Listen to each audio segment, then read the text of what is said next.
One of my favorite ways to learn about New York City history is simply to walk around. The city has been critical to the development of America and the world, and luckily there have always been people interested in documenting its stories.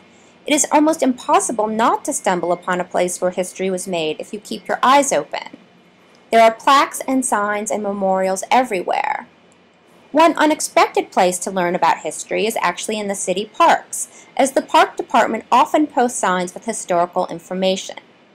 Today I want to talk a little bit about Washington Square Park, located in Greenwich Village between West 4th and West 7th Street in Manhattan. It is an iconic New York City location, appearing in books, movies, and TV shows, from Henry James' novel Washington Square to Will Smith's post-apocalyptic film I Am Legend. It is always full of people, performing, studying, or just hanging out. The green sign on West 4th Street is a goldmine of information about the history of the park, and it inspired me to do a little more research. You can guess who the park is named after, George Washington, of course, but there is much more to the park than that. It was an Indian village, farmland under the Dutch, for a time that in the 1600s was owned by freed slaves, a public graveyard, and the site of public executions.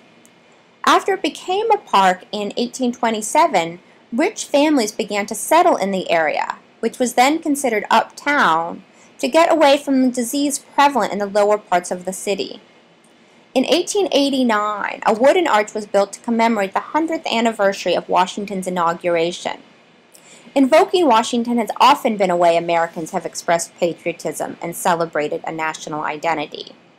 The wooden arch was so popular that it was replaced by a permanent marble one that still stands today. That was designed by the famous architect Stanford White, who also designed Gould Memorial Library on the Bronx Community College campus. For over 100 years, Washington Square has been a place for people to gather, not just for recreation, but to protest for social change.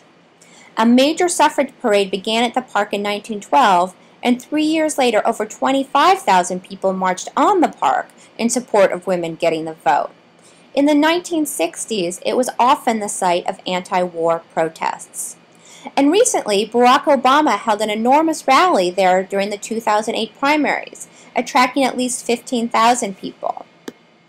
Washington Square is just one example of the rich history we pass by in our day-to-day lives. The park historic signs are available online as well as in the parks.